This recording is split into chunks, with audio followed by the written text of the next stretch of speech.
Hey everybody, how you doing?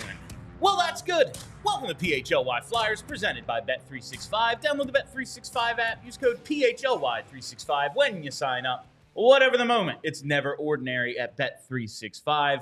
My name is Bill Matz. I'm your director of fun and games for the evening. Joining me today, we have both Philadelphia's #1 hockey beat writer, Charlie O'Connor, and Broad Street Hockey's own Kelly Hinkle. What's going on today, fam? Charles, how are you? I'm doing okay. Great. Doing okay. I haven't seen you in a while. I know. There have been a lot of hockey games. I know. It feels like the... when I saw the regular shows on the schedule, I was like, oh, we do these. It feels like the first week or two of the season, like after I work with Charlie every day in the summer, and then the season starts and I don't see him as much. I'm like, where's Charlie? Like this homestand, like we don't have as, like there's games every day, basically. We don't have as many studio shows. Yeah. The home games, you're definitely going to be at those. We don't see Chuck as much. And then I'll go off on the road next week. So, exactly. Yeah. So we got to make them 2 studio shows this week. Really looking forward to it. Kelly wants to keep you off the road, Charlie. I thought I was going to get a little bit of a break next week with the schedule being away games. Sorry, and Hinkle. yet. So the team, the Philadelphia Flyers, the hockey team, the Flyers, they're It's not going real well at the moment. it's not going At least well not on the ice. Now, listen, maybe you wrote the observations last night. Like underlying process is looking better, and I do think It's not great. No. It's just better. it's just not the absolute tire fire it was a week ago. Yeah. But like this team, they're looking a little better. They lose by 3. That's One's an empty net goal. Yeah, okay. You're right. But it is like a 1-goal league. And they're being outscored like 100-4 on this homestand. It's not going great right now. And that's to be expected. Even the coach the other day, they're like, listen, we have a different lineup. There's 5 forwards in this lineup who are 4th liners at best right now. Maybe they become more than that. Maybe you could use them but like on this team, yeah, they're 4th liners at best. When that's half your lineup, what are you going to do? The idea of today's show to me is like, all right, so where are we going from here? Because even the greatest optimist, Kelly Hinkle, is kind of team tank right now, at least for the end of this season. Yeah, because, I mean, like, the reality is, like, last year was different. There was a little tiny chance that maybe they could get in. Well, there was more than a little tiny chance. Yeah. Well, I mean, like, at the end of the season. Like, they were still fighting to get in, so I was, rooting for them to win games. Now, I live in reality. I understand there's no way they're making the playoffs this year, so you might as well just lose the games.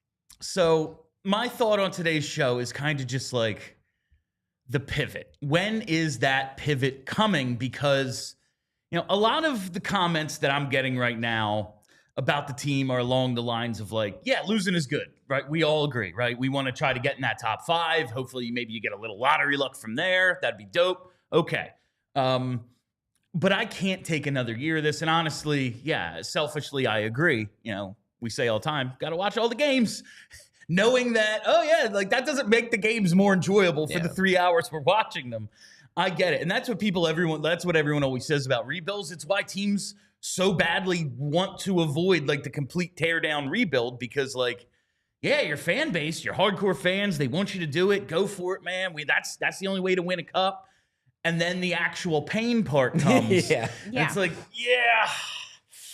what else is on? And then all of a sudden, the fans get fatigued by the losing real quick. And I gotta believe the players kind of get fatigued by losing real quick too. So right now, after what is going to be a franchise-tying 5th straight year out of the playoffs, and seemingly like as of now, only really Michkov to show for it in terms of guys to be excited about. Where are you with where this rebuild should go? Final 16 games into this offseason. Like, is this finally time to pivot in terms of adding something this summer? Well, I don't think that it should be the time when they go all out in free agency or anything like that. But I do think that, this is a point where you should be active in the trade market. You have 3 first-round picks. You have, 7 picks in the first 2 rounds? Yeah. Like, you can afford to move 1 or 2 of those to fill some holes on the roster, to get a better understanding of what your wingers are like with quality centers. There are, what your defense looks like with quality goaltending. Like, there are holes on this roster. You look at the lineup that they dressed last night, okay? So I'm specifically talking about the forwards. The defense, honestly, like they have enough guys that I'm not terribly concerned about that. Now, if you can go out and find a number one, sure, go get the number one. But if anything, I want them to do a little bit more subtraction this summer and dump Risto and then be able to see what you have in all these young guys. But up front, last night you had all of Ulrich Lixell, Nick Deslauriers, Jacob Pelletier, Rodrigo Abels. 3 of those 4, Lixell, Pelletier, and Abels, it is unclear if they are NHL players. Maybe they are. They could be, but none of them have proven it. Then you have Deslauriers, who, like, yes, he's an NHL player, but he's a specialist. You know, everyone knows his role is to be the tough guy who doesn't play a ton. That's a third of your forward core are guys that, like, no coach would trust getting more than 12 minutes in an NHL game that actually matter. And, and I'm not saying this to rip on Deslauriers, but, like, everybody knows what his role is. He knows what his role is. Yes. It's not to be a big minutes guy. That's a third of your forward core. You can't go into next season with a third of your and granted, Garnet Hathaway will be back. He's hurt right now. But it's still a fourth of your forward core is just guys like, no, I think you need to go out this summer and at least fill some holes so that you can properly evaluate everybody else. At the very least, I think you need to do that. And we've been saying that about the goaltending. At a certain point, you know, you can watch the games, you can watch the film and be like, all right, you know what? These guys are doing the thing right. And if a bad goal goes in, we're not going to hold that against Emil Andre or whoever. But, like, if you go out and do everything right and the goal still goes in, like, that's got to be in your head too. Like, what can I do? Yeah, like, it's got to get frustrating at a certain point. But just in terms of the fans, this is one other thing I wondered. Like, yes, we have Mish, and that is a ton of fun. And for 13 to 19 minutes every night, we get to watch an exciting player who's going to hopefully be here for the next 10 to 20 years. He cracked 20 last night, didn't he? Yeah, he did, yes. If maybe, do you think the sentiment among the fans would be different if, like, Cutter was still here or Luchanko stuck around, or there was just, like, a little bit more to show for these last few years of losing? Because while, it is only, second year of Briere, full year, I guess. This will be his 3rd draft. This is 5 years out of the playoffs. That sucks. I mean, if those guys were here, like, I don't really think anything would be materially different about the season because the goaltending is the big problem. Like, those guys aren't really going to prevent a bunch of goals. So, like, it might be more fun in the moment if you have Jett up here doing Jett Luchanko things and playing with Michkov. Maybe that would be cool. Like, I think, like, on, like, a micro level, people might enjoy it more, but I think on, like, a macro level, it would be exactly the same and people would still be complaining because the games suck. I'm with Kelly, and the reason why I'm with Kelly is because, and I know it's not quite as simple as to say this, but functionally it is. We kind of do have Cutter Gauthier on this roster in the form of Jamie Drysdale. And Jamie Drysdale actually has been one of the bright spots of this run. He's been one of their most intriguing, most exciting players. He is Cutter Gauthier. He is what they turned Cutter Gauthier into. He has actually been a positive.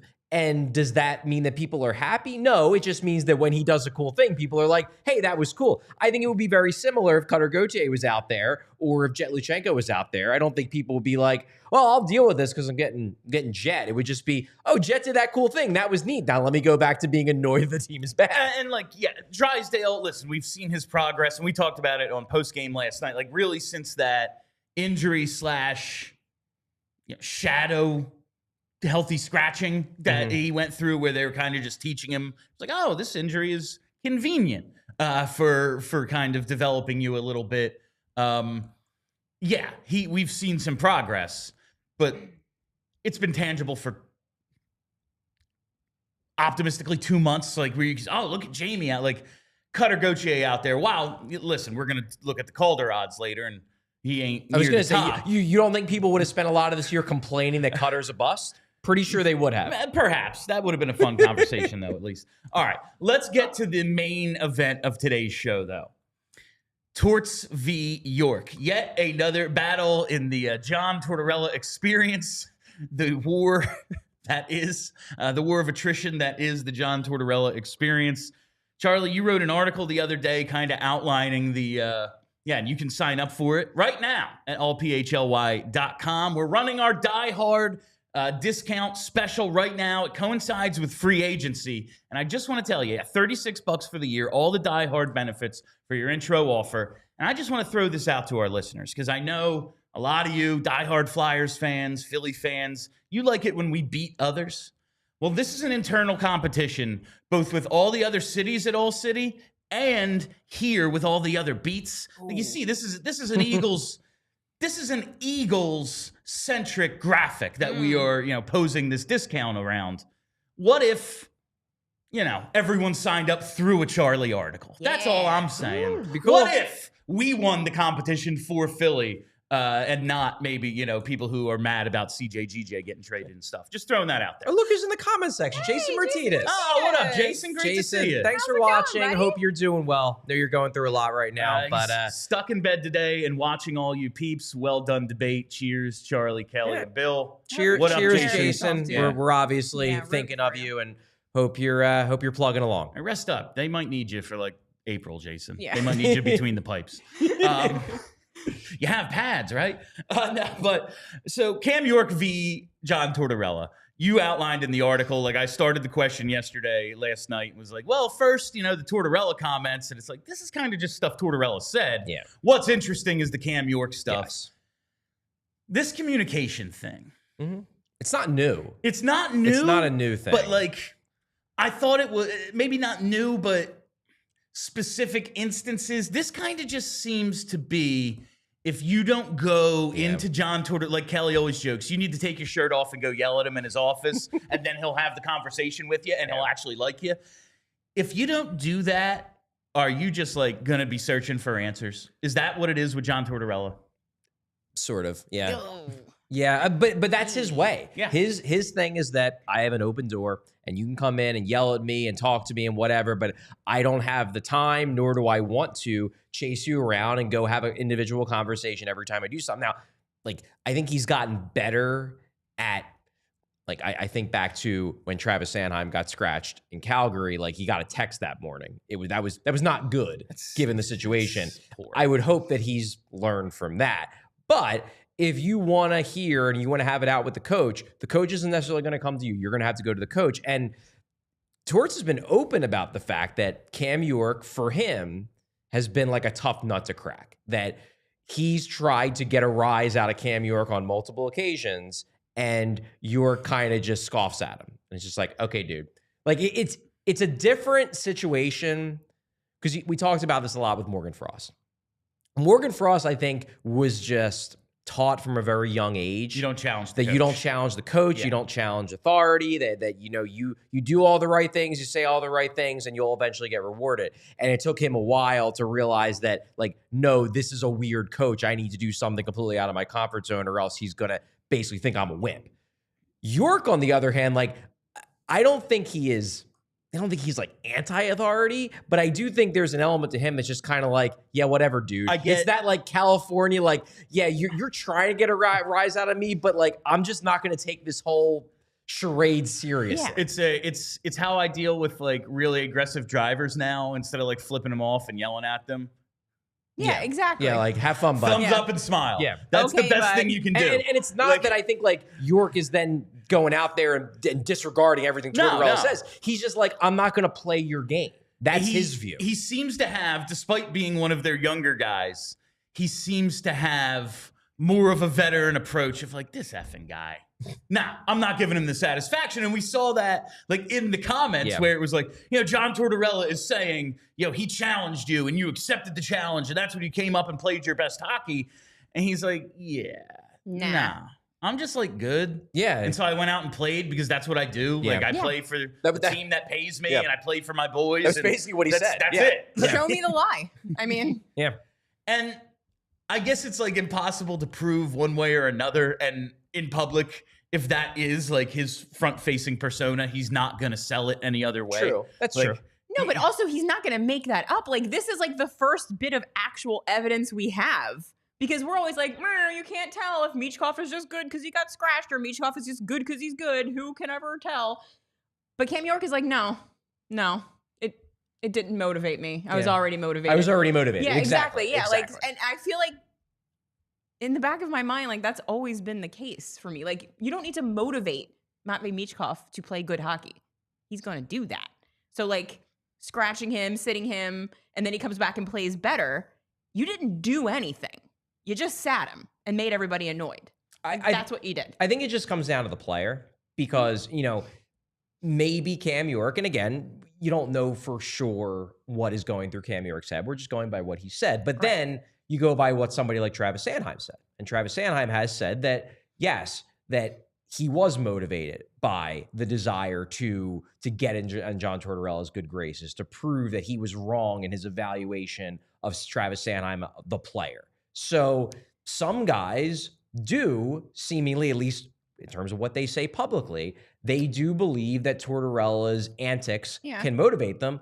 Other guys like Cam York, and I mean, this is, again, just me guessing, but with Cam York, it very much seemed like Cam wanted to make it clear that, like, let's not give John Tortorella credit for what I've become. Like, he's a good coach, but it's not like had he not sent me down, I wouldn't be a good NHL player. Right. I'm a good NHL player because I'm a good NHL player. Right. There's a reason I got drafted in the top half of the first round. And Sanheim's a weird one because I feel like we've been calling him the teacher's pet since he was like a rookie at Broad Street Hockey. Like, because he was always like the try hard in practice and like picking up the pucks and last one off the ice. Like, he's just that kind of guy. So I feel like any coach, it doesn't matter that it's John Tortorella, any coach, Sanheim is going to be like, please like me, because like that's just who he is. And this goes back to the whole thing of some guys click under John Tortorella and some guys don't. And it doesn't necessarily have to be anything wrong with them. They just might not be the type that responds well to Tortorella's style of coaching. Right. Now, this is where I get into the future conversation.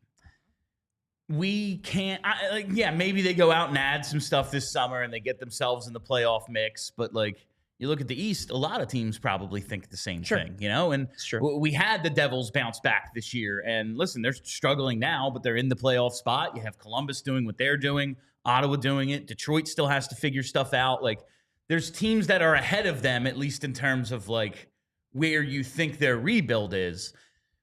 Can you put the guys on the roster through this experience again, especially, like, yes, you can, sure, you can do anything. Can you do it to the players that have been here maybe all 3 years? Next year will be the third or fourth year under Torts, and it's especially not in service of like anything grand. You put up with Herb Brooks, right? Because you win a gold medal. You're going to the freaking Olympics, right? You deal with it. This team is seventh from the bottom, and only because there's some like absolutely inept teams below them. Like they are drafting in the top half of the first round again. They're going to be drafting in the single digits again.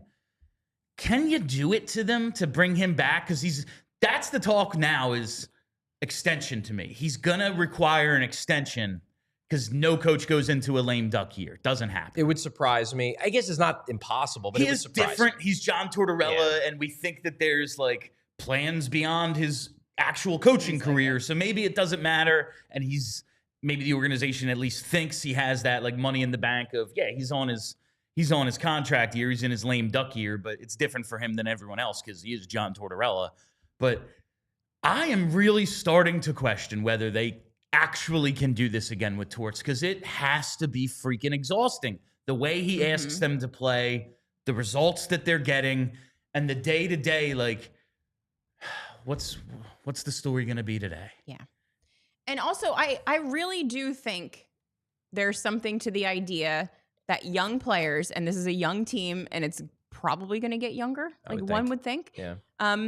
I just don't know that they are going to respond to his tough guy, mean dad thing. Like, I just don't think that people that age respond to that kind of motivation. And you saw Thomas from BroadStreetHockey.com brought it up today when we were talking about this, but the same thing kind of happened in Vancouver. Like, Miller was like a yell in your face, get your ass together guy. And like Pettersson and Hughes and like the other young guys are like, nah, dude, like, stop. No, like, we don't want to deal with you yelling at definitely. us. I can't speak to Hughes. Pettersson definitely did that's not. Just conjecture, but the fact that those two were kind of like BFFs leads me to believe maybe Hughes wasn't outwardly the way Pettersson was, but it's like, All right. Yeah. And I just don't think that if this is the only way that John Tortorella knows how to motivate a player to be better, I'm not sure that we're going to get the best out of dudes that are currently 20 years old. I mean, I think you're right about some.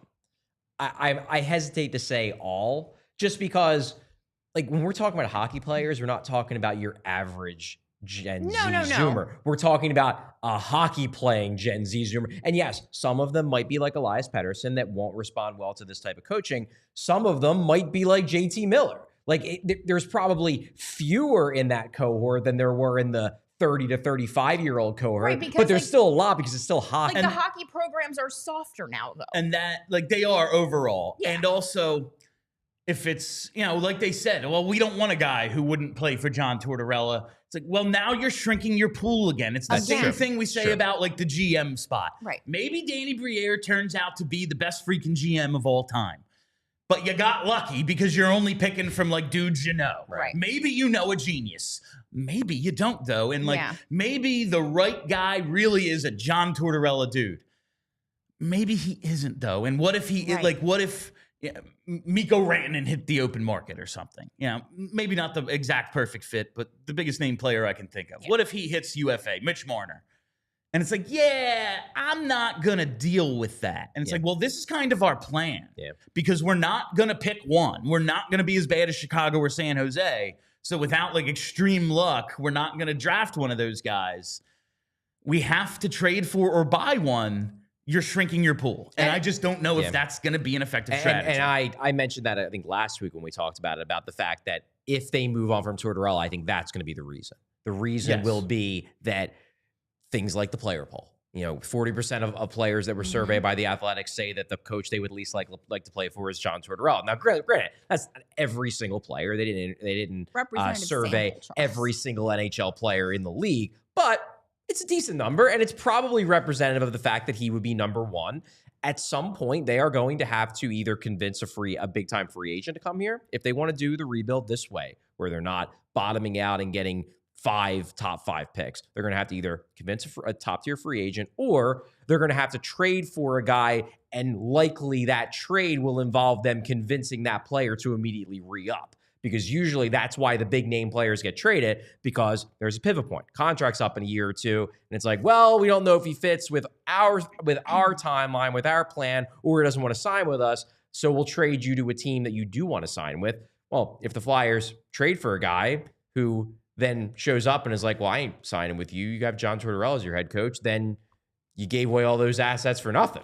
So point being is that if there's an impetus behind moving on from Torts, I really think it'll be more that the idea of, can we compete in the open market acquisition field with Tortorella as our coach properly. All right, I have to hit this break. Let's take a quick second, tell you about a couple of our sponsors.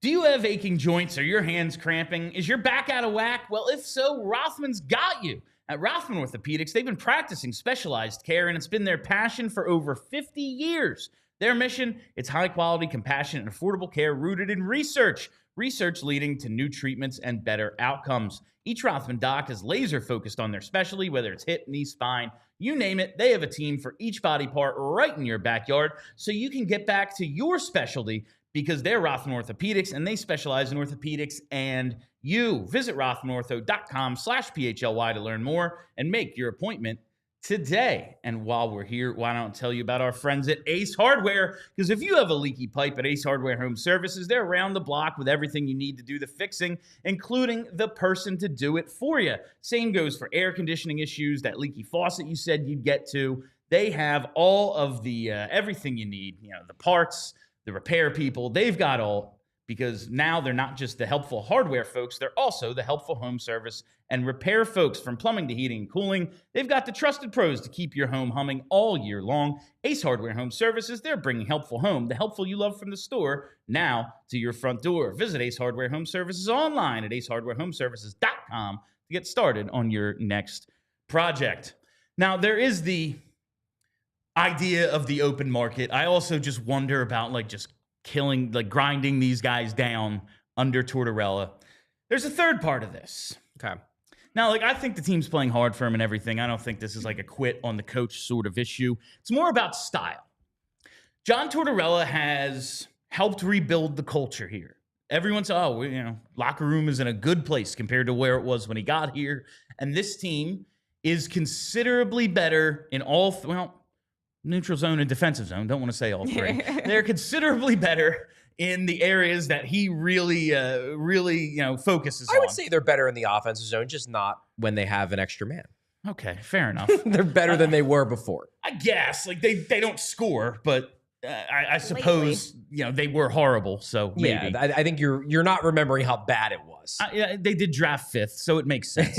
But they're better in all 3 zones. Let's put it that way.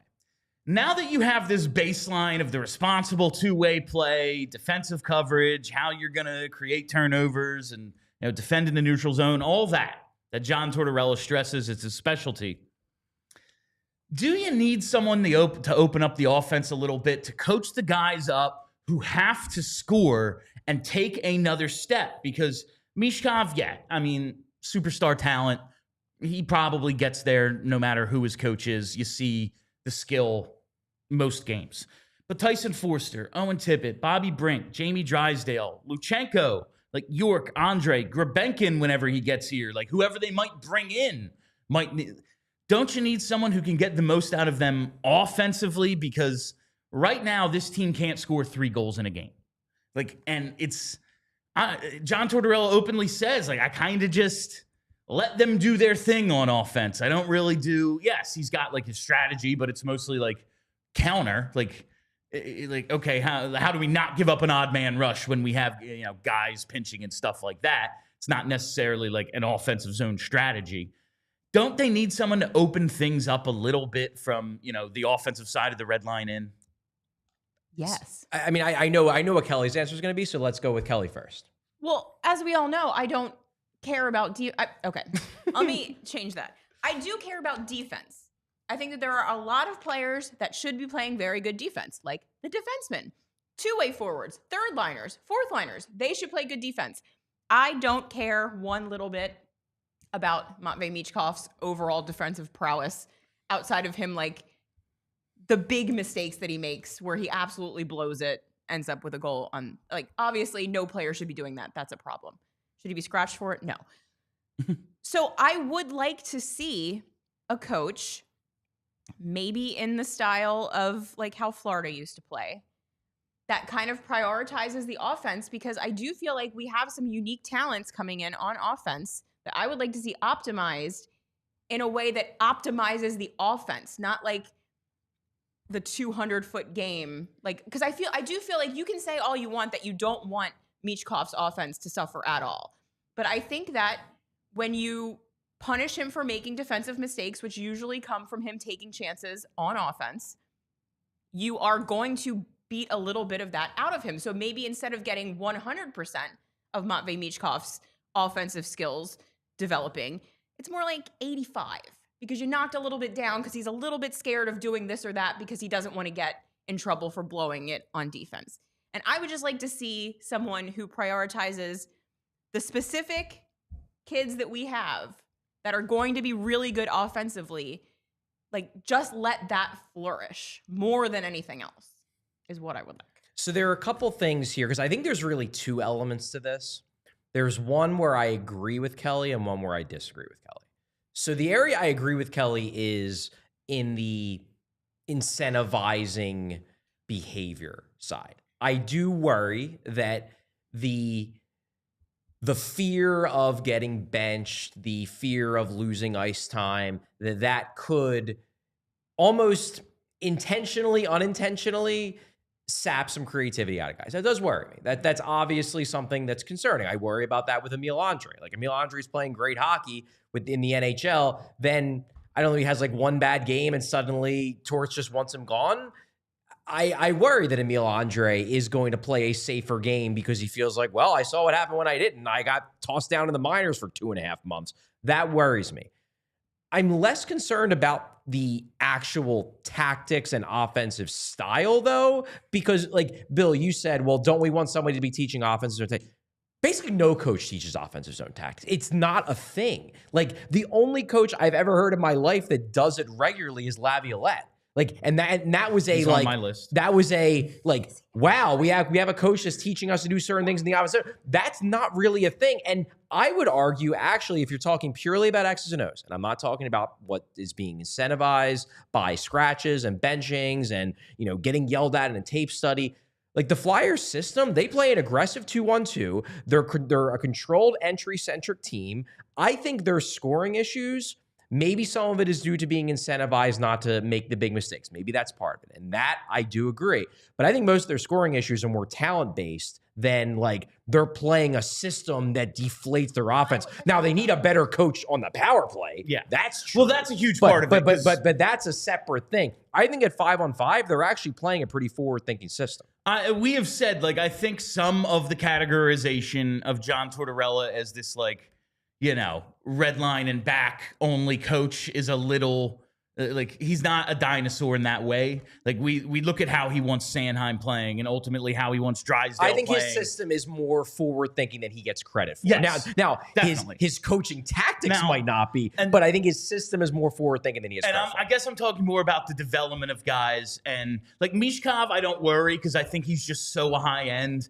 And he seems to have a little FU in him. Like, how many times has he been benched for basically the same thing? Like, yeah, sure, bench me, but I'm going to be here way longer than you, John, you know? So I'm going to go try to score a goal. I don't worry about the Michkov of it all.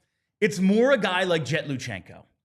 I don't want him being pigeonholed into like the 3-4C role that Sean Couturier was for first 4 or 5 years of his career. That's a fair point. Like, when does he really break out offensively? 2015, 16? Like, and he gets hurt, so he doesn't get the numbers for it. But like, in 60 games, he matched like his career high, basically. But like, I don't want to wait 5 years for Jett Luchanko to be like, oh, I'm good on this side of the red line too. Like, that's a guy who I don't think has like that top 5 franchise ability the way, you know, Michkov does. Yeah. But you need to get at least 2C production out of him. And if he gets pigeonholed into this role like that, I think because of the incentivization of, you know, safe is death, but not really. Safe is also how I stay in the lineup. Yeah, kind of a mixed message. Yeah, it is. Like, it 100% is. Like, I don't want him confused or incentivized to play safe when we need that dude's speed and his offensive creativity if we are going to take a next step in the next couple of years and not 5 or 6 from now like it was with Coots. And here's the thing, like, you can say, well, if you don't want to play for John Tortorella, you're not a guy we want in our system anyway. Like, if you can't handle that, we don't want you. At some point, you're going to have to start incentivizing the talent that you have. Because, like, if Jett Luchanko doesn't want to play for John Tortorella, like, what are you going to do, trade him? Like, what are we doing here? Like, if Michkov decides he doesn't like him anymore, doesn't want to play for him, like, at some point, you have to decide, we're going to prioritize the talented players on the ice and their happiness over this guy that we think can do no wrong behind the bench. Like, if at some point the balance of players becomes more guys that absolutely hate playing here than less, and all of those guys are guys that you drafted or traded for, like, you're just going to tear it down again and get all new guys that do like playing for John Tortorella? Like, it just, at some point, it reaches like a critical mass. There are 2 reasons why I'm not worried about that. Number one, because John Tortorella is old, and regardless of whether it's this summer or next summer or the summer, he's not going to be around for that much longer. And the guys you're concerned about are under team control for like another 5, 6, 7 years. So like, I think they will know that they can outlast this coach. The other reason, and this is just the reality of the situation, like, you're concerned about a problem that has not been a problem, and John Tortorella has been the coach for a few years. Like, every guy who has been with this team wants to stay with this team. Like, Joel Farabee and Morgan Frost wanted to stay Flyers. Travis Konechny and Owen Tippett just signed massive contracts to stay with the Flyers. Like, if there was going to be this mass exodus of skill players because of John Tortorella, don't you think the skill players who were like potential guys to leave would have been pushing to leave rather than like begging Danny Briere to stay? That's a fair point. And like, something was pointed out to me about that poll. Like, one, to Charlie's point, like these are hockey players. Like, just because I don't want to play for a guy mean I won't. Doesn't mean I won't. Yeah, it's fair. But also, what was it, like 38% said Torts? Yeah. That's just the guys who put him number one. Right, yeah. Other guys might have 2 or 3 or 4. It's Mike fair. Babcock, who's not an active coach and probably won't ever be again, is on that list, you know? Like, there's a good chance he's top 3 on like 80% of the league's list. But there is the part of like, hockey players just kind of do what they're told for the most part. Now, we do have a new generation of like, listen, Cutter Gauthier, you know, he was like, he didn't even show up in town. He's like, nah, I'm out of here, you know? Cool. Like, there is a little bit more of a pushback than I think ever. We're seeing more dramatic headlines in the NHL than we ever have. Like, remember a few years ago, like that no soap operas, just hockey thing that they were pushing, and now it's like, yeah, we're like a little NBA over here. Like, you know, it's and listen, wrestling fan. Hey, it drives interest. This is, people love the off-ice stuff, and people love trade demands. Like, it helps the sport, I do believe. But like, it is a balancing act of like, I don't want to overvalue like the players' opinions. I also think if you like make your decision about a team, about a coach, like, you're nuts, because coaches last like 3 years on average. Yeah, maybe. But sometimes players are nuts. Yeah, but sometimes players, like, these are guys who lay down in front of 100-mile-an-hour slap shots willingly. They are absolutely insane. And you would still have to at least play 1 or 2 years under John Tortorella. Yeah, you still would have to deal with him. And it's like, yeah, man, I still got to do the rope skate. Like, the fact that he's gone in 3 years doesn't help me today. Yeah, you know? exactly. I still got to skate today. So there, like, it's a complicated issue. It is complicated. I really, really think this could be it. Like, I was not of this opinion a couple of weeks ago. It feels like time. It kind of feels as if, I don't know if coming to a head, like maybe that's too dramatic. Like, I don't think there's going to be a huge blow up, and like John Tortorella's at a Denny's across the street doing his own press conference or anything that. But like, the end of the Hextall era, those were the days. Where was he? A hotel? Yeah, it was another hotel a little bit down the road. A little down the road. On the other side of the street. Yeah. I don't see that happening, but like, there could be all right, John, I think you accomplished what you wanted to accomplish behind the bench, and now you could be best served as like, you know, the overseer of some other department, an advisor of some kind. I don't know if it's best, but just looking, I don't know how it's going to play out this summer. Like, the chalk money is he stays because he's under contract, and we know that Briere and Jones have a lot of respect for him. I've always looked at it being 2026 because they've been open about the fact that 2026 is when we're going to go sign free agents. Well, good luck signing free agents if John Tortorella is still supposed to be your head coach in 2026, 2027. To me, that's the summer where you have to make the pivot. Because if not, you're not convincing any of those big name free agents to sign with you. You're just not. Or it's going to be a lot harder, and your likelihood of it happening is going to be much lower. This summer, would it blow me away if he goes upstairs and they have a big announcement at the end of April? No, it wouldn't blow me away, but I don't think you have to, unless you have come to the determination that this is just the right time. I kind of mean John Tortorella as well. Yeah.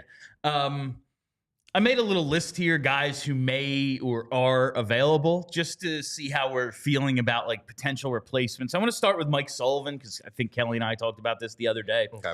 We've kind of looked at him as that makes sense sort of guy.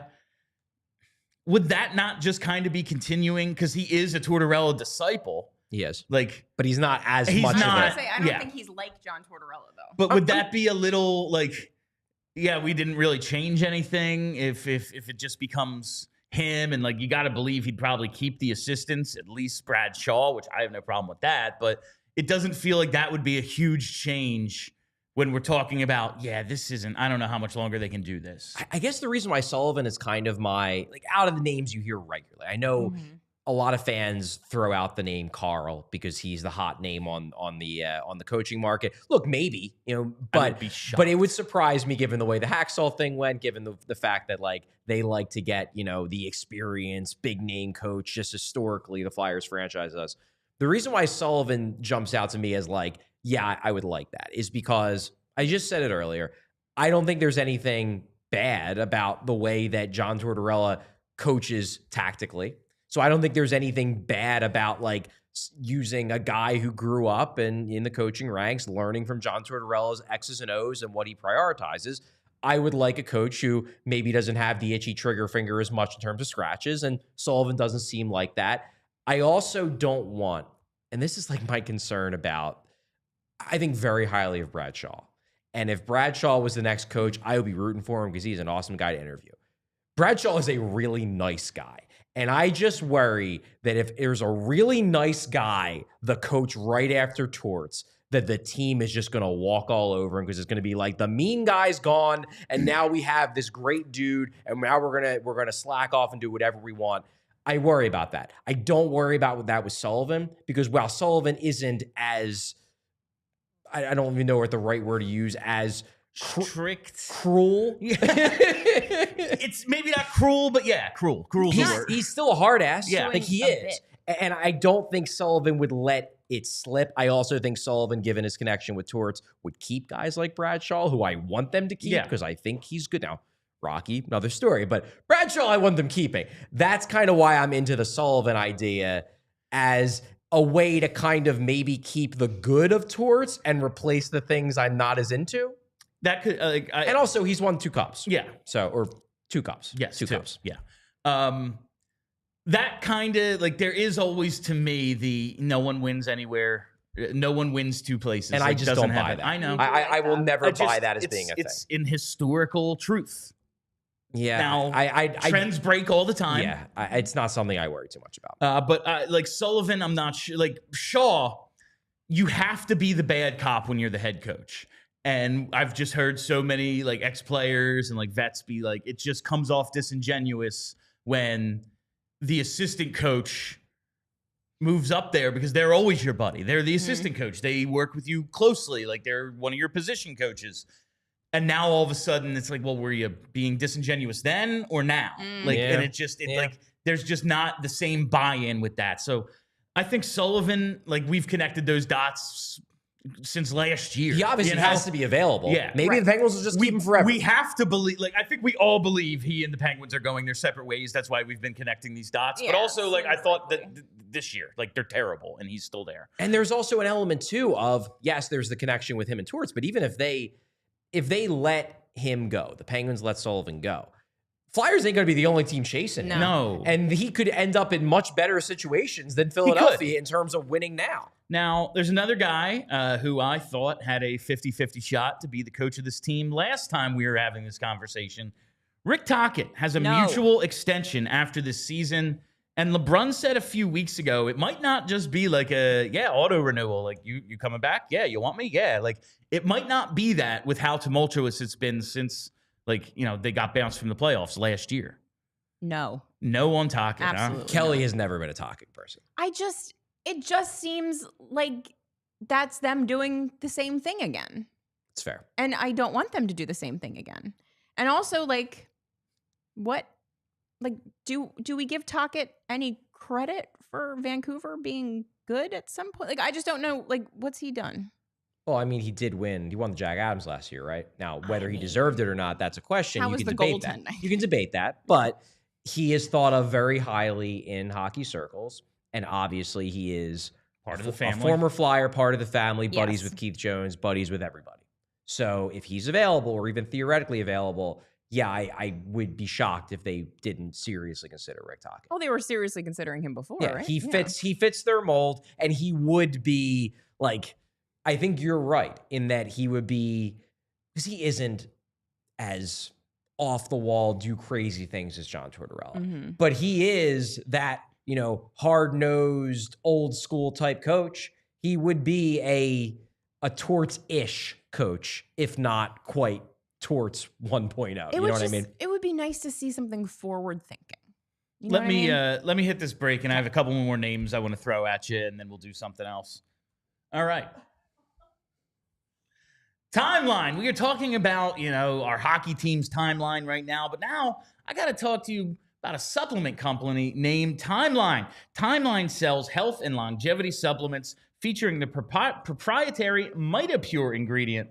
MitoPure works with the cells in your body to help reverse age-related decline, and benefits include increased strength, energy, and endurance. They have over 15 years of research, and they've secured over 30 U.S. patents for their products.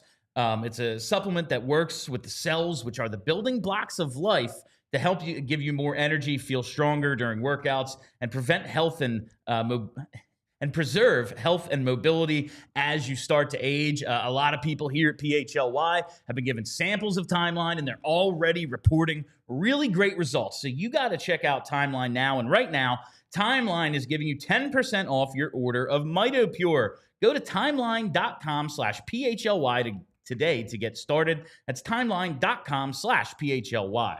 All right, and while we're here, why don't I tell you about TrueMark Financial Credit Union? That's right. It's almost spring, and that means it's time to spring in the savings. If you have financial goals, whether it's buying a house, taking that dream vacation, or building your emergency fund, TrueMark Financial Credit Union has the perfect savings account for you. TrueMark Financial offers high-rate certificates and money market accounts to help your money grow faster and work harder for you. Visit TrueMark.com for rates and to learn more. TrueMark Financial, federally insured by the NCUA, equal opportunity lender, rates are subject to change. Yeah, before we get into this, I do actually want to make a point because I sort of glossed over this, but I want to explain where I'm coming from because I saw some people in the comment section kind of going at me about this. The reason why I don't buy the coaches can't win a championship in another place after they've won it before. My general view is that you see retread coaches win championships all the time. Coaches who coach somewhere else and then go to another place and win a championship, multiple championships. I guess I just don't see that big of a difference. I look at Daryl Sutter. Daryl Sutter won 2 championships with the Kings. Yeah. Was he a different coach because the Flames lost in Game 7 in 2004 versus winning in Game 7? If they would have won in Game 7, does that mean that suddenly he's not going to be able to win 2 Stanley Cups in LA? Barry Trotz won a cup in Washington. If Nashville would have went on a run one of those years when he was the coach there, does he suddenly not become able to win a cup in Washington? To me, if it's retreads don't work, retreads work all the time. It's kind of irrelevant to me whether they happen to win the championship or just get to round 3 a few times and then lose a championship before they got their job or they did win a championship. My general thought on it, and could be wrong, and I wouldn't be against hiring Mike Sullivan, is guys who win a championship somewhere, like Doug Peterson notwithstanding, tend to be there a while. Yes. And by the time they're on to their next job, things have changed. Fair. The game has evolved in some way. And if you won a championship, what are you going to do? Something else? You stick with what you know. Many great coaches are able to adapt, whether it's they won a championship or not, but you learn along the way. To me, the hunger and learning along the way is why some of those retreads work at stop 2 or 3 or 4 while, but I don't know, this is just me guessing. Yeah. Why? Because it never happens. And not just, this isn't hockey specific. It's all sports and it's kind of nuts. Unless your name's Phil Jackson, it doesn't happen. I just don't buy the hunger thing. Watching Paul Maurice win a Stanley Cup this past year after he had coached 1,800 games. Yeah. I don't know if he would have won a cup at game 1,000. Is he suddenly just not hungry anymore? I'm skeptical. I'm just skeptical of that. Now, since you mentioned retreads, you really think Laviolette's going back to the Phil. Rangers after they missed the playoffs? Oh, This William. team never hired a coach a second time? Oh, William. I'm That just would be saying. funny. It would be funny. Would it be the worst hire? Would it be a bad idea to hire Peter Laviolette? The worst? It's Maybe not the worst. I like how against this you are. Why would you want this? I don't know. It didn't really go well last time. He'd open up the offense. Yeah, It worked for a little bit. a little bit. Yeah. Don't you think we kind of need? I feel like we need a 5-year stint. That he is. out of the next guy. I feel like Peter Laviolette is what everyone thinks John Tortorella is. If you look at John burns out Tortorella's, quick, yeah. when Yeah, you look at sure. oh man, how can he deal with Torts? He must have a 2-year shelf life. And other than Vancouver, he's been everywhere 5+ years. It's true. Peter Laviolette, I was listening to Nasty Knuckles the other day, and they're talking about moving him in.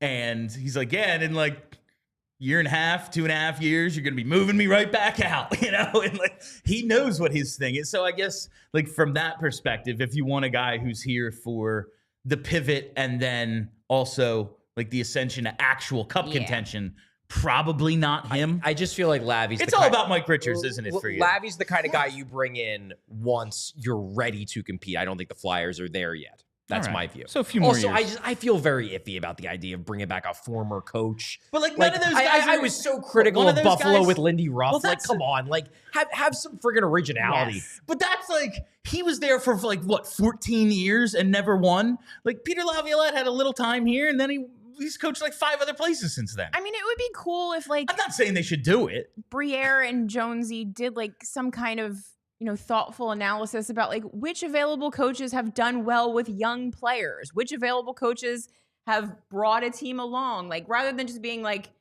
him won, we hire. Like I just like it was just I hope there's just like a little bit more thought put into it. How do you feel about Jay Woodcroft then? I don't like his face.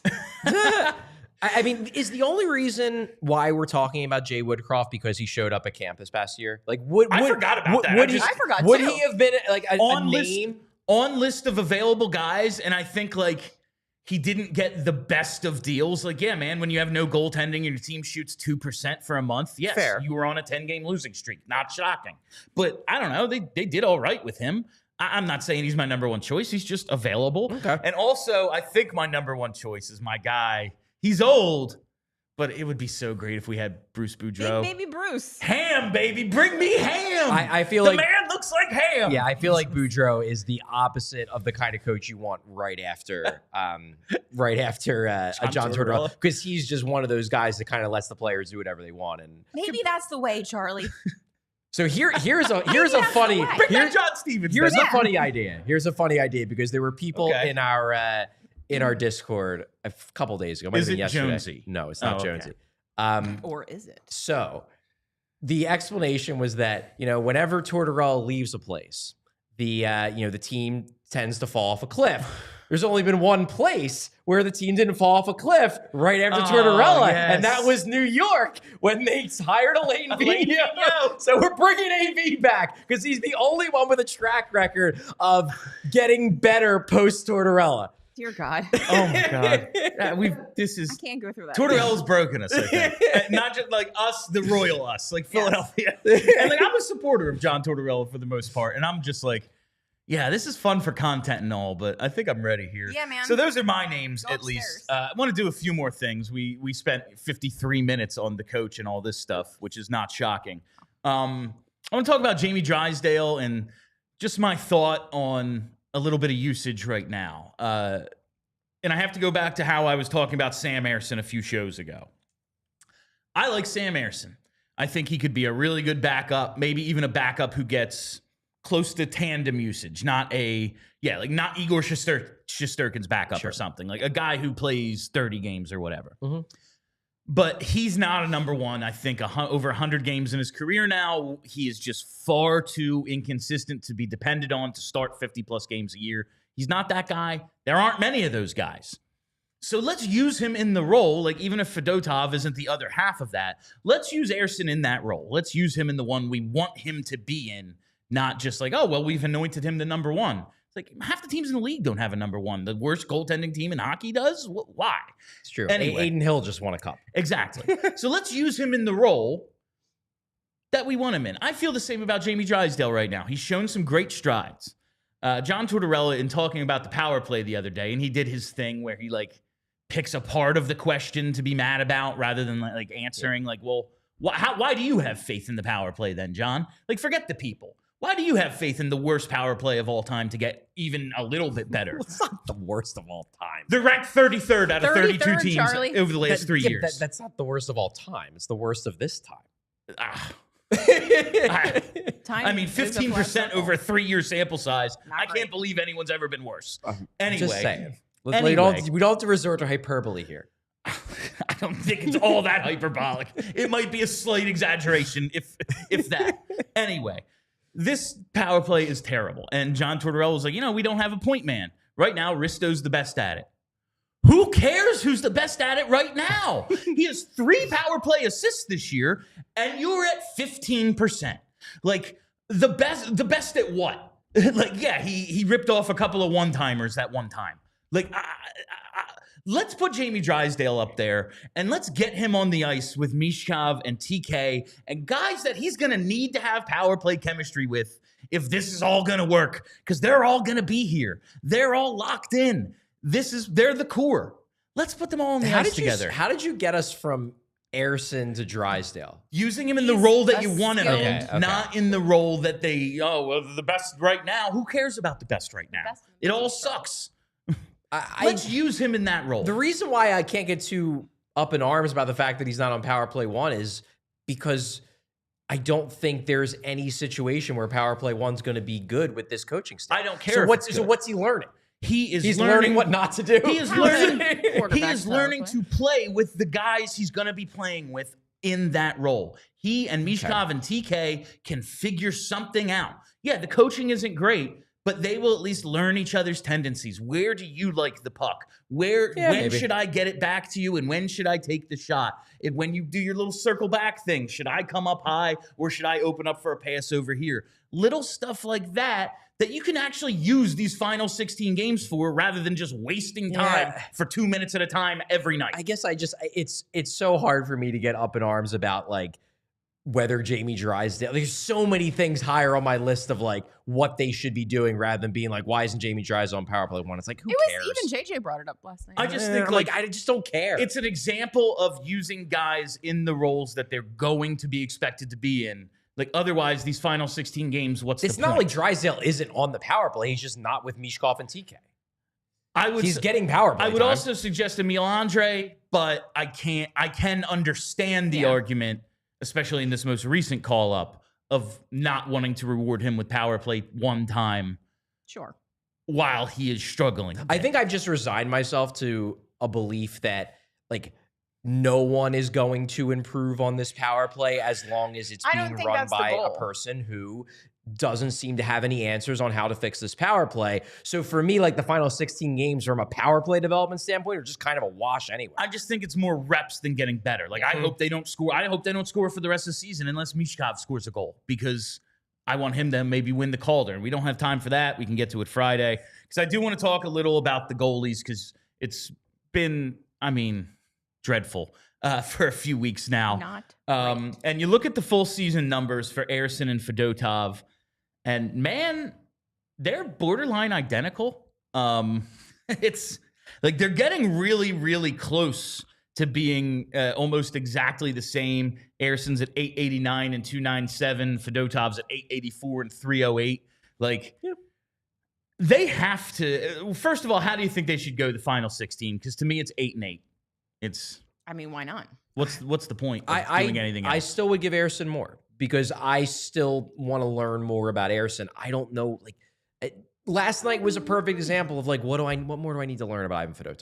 What are we learning about Sam Ersson? I just think I've learned everything I need to know about Ersson. I think I know exactly what he is. I guess I haven't. I still look at Ersson as young enough, and goalies often do develop later. I think it's like the one position where they do, where like I can look at a 24-year-old and say, yeah, he could get better.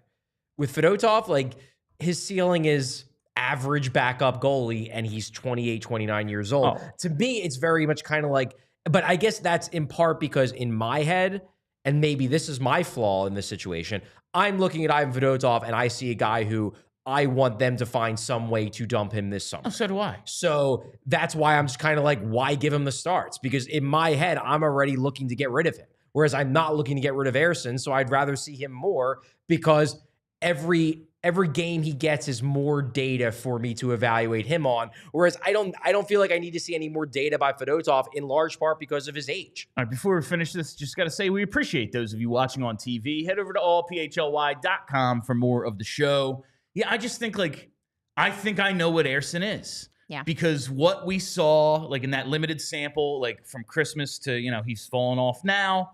Like, what was it interrupted by? Some injuries. He had some time off in there, too. He got injured 3 times this year. And last year, when was he at his best? When his starts were an ascending number. When it was, we're going to play him like maybe once a week. And then it was, we're going to play him a little more than that. He's playing well. And then all of a sudden, he's like at just 50-50 as the Carter Hart thing unfolds. And then that's when it fell off, when he became a number one. And this year, as he's been depended on more, he's either gotten hurt or reverted back to sucking. I think I know exactly what he is. I guess, and everything you're saying is, it makes sense the way you're saying it. Like, it's going to be the more convincing argument.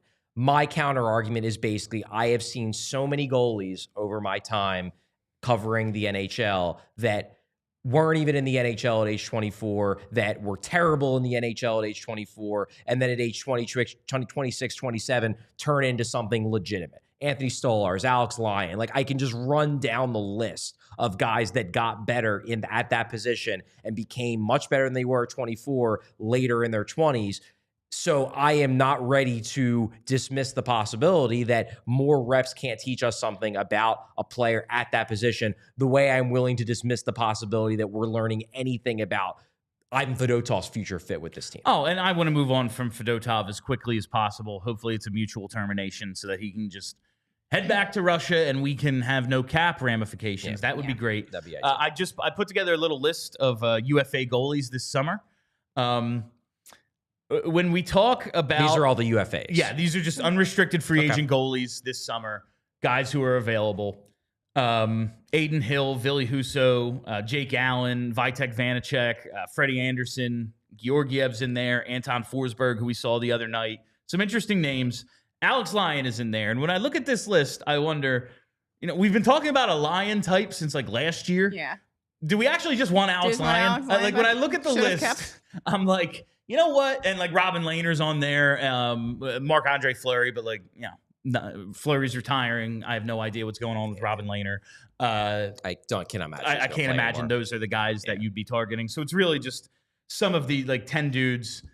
Anyone interested? Because to me, it's like Lyon. Freddie Anderson's kind of interesting if he could ever stay healthy. I wouldn't go for Freddie Anderson because if you're going to be pairing with Harrison, you want a guy who you can trust to stay healthy. Starts. Exactly. Stanley Cup winner Aiden Hill. He's probably going to cost the most because he's a Stanley Cup winner, right? I would have to look at the stats. Stauber is kind of younger. I would have to look at the stats here because like just showing me these names, it's kind of like, I mean that name is interesting, but I haven't been following the career of Vitek Vanacek that closely.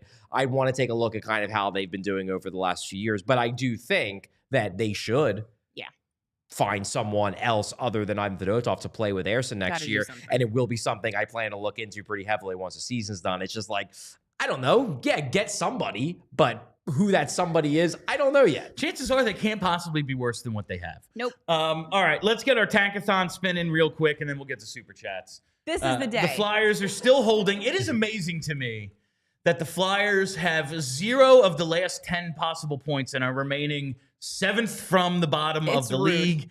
Moving up in the standings isn't nearly as hard as moving down, apparently. Well, they had a winning streak before the losing streak. This is just the up, down of Flyers hockey. I guess. They're getting closer to 6 and 5. They are. The points percentage falls every other day, basically. So without any further ado, Brenna, spin that wheel.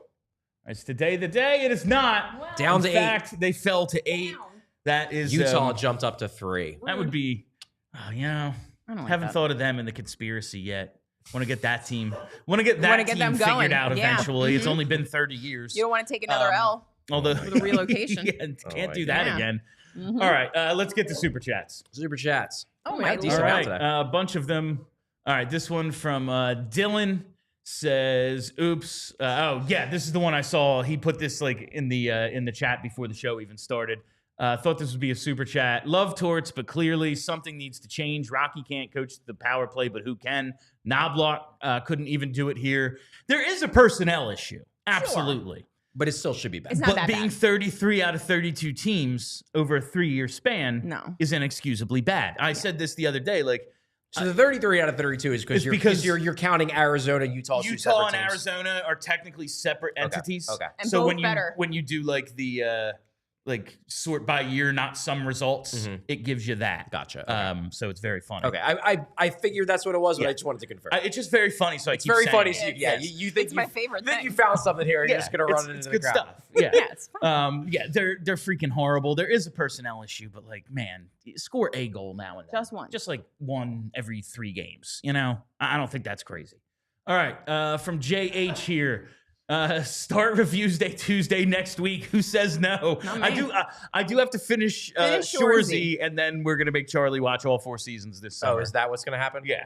is Shoresy the back check, forecheck, paycheck yes. thing? Okay. Yeah. It's I've seen none of these Canadian shows. Well, didn't that come from Letterkenny? That is from Letterkenny. Was it Letterkenny originally? But I've seen none of these. It's the dude from Letterkenny. Oh, you're very funny. Yeah. And it's like 6 episodes a season. We'll knock out 4 seasons in 4 weeks. All right. From Gary B. Gary B. Says, Flyers offered me 3 games for free in hopes of getting me to lock it a package. I was at last night's trash goaltender showing. Would you call last night a trash goal? Like I think he was one really, really bad goal at a really bad time. I don't think Fedotov was horrifyingly bad overall.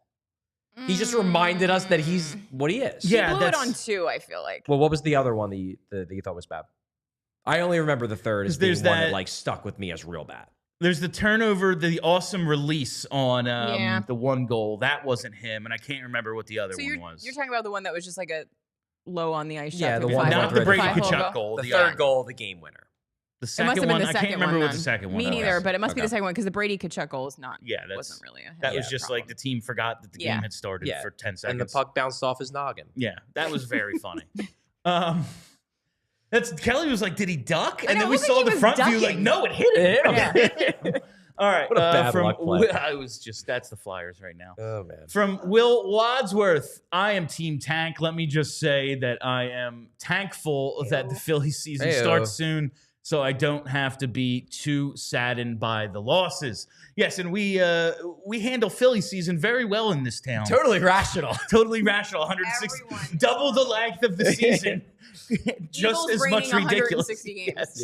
Yeah, it's good stuff. Eagles brain for a 162-game season. We love it. Hope springs eternal. There's nothing like opening day. Yeah. All right. From Nicholas Hankins says, at the start of the season, we like Zebras, Pedersen, and Rossi. Would you still want to acquire one, or have you changed your mind on them? I'm out on Trevor Zebras. I just don't want to pay a premium for him. I'm open to all of them depending on the price. Yeah. That's true. If you want to give me Trevor Zegras for a second, okay. And Let's just see how they feel about Elias Pettersson right now, it's like, all right, what do you want for him? Yeah, right. If I'm taking the full 11.6 forever, well, if you think this guy is like a loser, I'm not giving you all my premium assets for him. And I would say too, the thing with Pettersson is that I think the Flyers' interest of Pettersson probably will be linked to what direction they go coaching-wise. Can't you bring in Tocchet and Pettersson? Well, that's obvious. If they replace Torts with Tocchet, they ain't bringing in Pettersson. Even if they stick with Torts, I don't know if they bring in Pettersson. I'd be shocked. But my thing has always been the knock on Pettersson is the thing that Torts thinks he can instill in you. So, I don't know. And Rossi, I just think the ship has sailed on that. I don't think you can I don't know why they would trade him, but if they're willing to, yeah, he's good. All right. For another here from JH, how long do we have to wait for Rocky to be held accountable under the famed Tortorella tortilla? That's funny. Accountability. Any day now. I wonder the exact same thing. Where is the accountability for the worst power play I've ever seen? One thing that I did find interesting, so this was either yesterday or 2 days ago, it was the last time we talked to Torts. And Kevin Kurz, I guess, was writing an article on the power play. Understandably, it's real bad. And he straight up asked John Tortorella, why should fans feel confident in the power play? And the interesting part about that answer to me was Torts framing it as, well, that's a decision for Danny Briere. And that tells me that, basically him sending a message to everyone, including Briere, saying, if you want Rocky gone, you're going to have to fire him over my head because I'm not firing. And what annoyed me, and that was, honestly, after the first part of his answer, I stopped listening because he did the thing where he points at the part of the question he doesn't like and just rants about that with it, rather than... It's a tactic. It's an intentional tactic. It's absolutely. If Kevin had been do you believe this power play can get any better? Why do you believe? Or why isn't the coach being held to the same standard as the players? But since he framed it as, well, how could the fans ever... this isn't Kevin's fault. It's just the coach is a maniac. It's the way it is with him. It's not my job to convince the fans. Well, It kind of is a little bit. that's not what he's really asking. Like, that's not, and you know that, John, because you're not stupid, but because you know that there's no actual answer to this question. That's the thing. There really is. But that was the interesting part about the answer was kind of him saying that, like, well, that's going to be Danny's call. And that tells me that, like, at the end of the season, it's not like John Tortorella is going to go into the brain trust meeting and say, yeah, we need a new power play coach. That's going to need to be Danny saying, all right, we've had 3 years of this. This guy can't figure out the power play. We need someone new running it. I hope he does. Do you think, like, because they're at like 28th now, and that could change. Like, Boston's like 0.2 behind them, at least going into last night. But if they don't finish dead last, this could be like a Chuck Fletcher. Well, we're the most improved team. It's like, yeah, you went from last to third to last. Congratulations. I think I mentioned that before the season, that's something where I hope that the presence of Jonesy will prevent that kind of gaffe where Jonesy will tell Danny before his end of season press, like, do not do anything like that. That would be the worst thing you can say in this market. When the power play comes up, all you say is, it's really bad. We're assessing everything. Like, that is, if he were to, I don't think he will, because I think the organization is run by fewer morons than it was then. But, like, that is permission to throw eggs at the organization if they were to say something like that. Yeah. All right. What's this next one here from Gary B? # fire Rocky Thompson. I can't take the power play anymore. This power play thing is driving people nuts. People don't like it. It's just, You're after 3 years, they've shown no improvement. Yeah. Like, the only reason they're not last this year is because there's some historically bad ones. Like, the Islanders are at like 10%, and I don't know how that's possible. Like, you're supposed to be able to be a little bit excited when your team gets a power play. That was like the thing I wanted to ask Lou Nolan before I left the Carnival was like, where do you still get the energy? How do you, after all these years, still have the enthusiasm for the Pico power play call? Because, my Lord, no one in the fan base has that enthusiasm. No. All right, and from, who is Mike Mall? Are we still saying TK is not a 70-point player at the end of the season? He's certainly making it interesting. Is he? I mean, he has points in his last 2 games. He's 65 points. There's 16 games to go. I mean, he's certainly on pace to easily crack 70. Yeah. He's finding ways to contribute despite the goal-scoring slump, which I find admirable. I'm looking forward to finding out if there is anything the matter with him at the end of the season. Mm-hmm. But this is a disappointing second half for him. Yeah. Now, like, was he going to shoot 20% or whatever like he did in the first half? Probably not.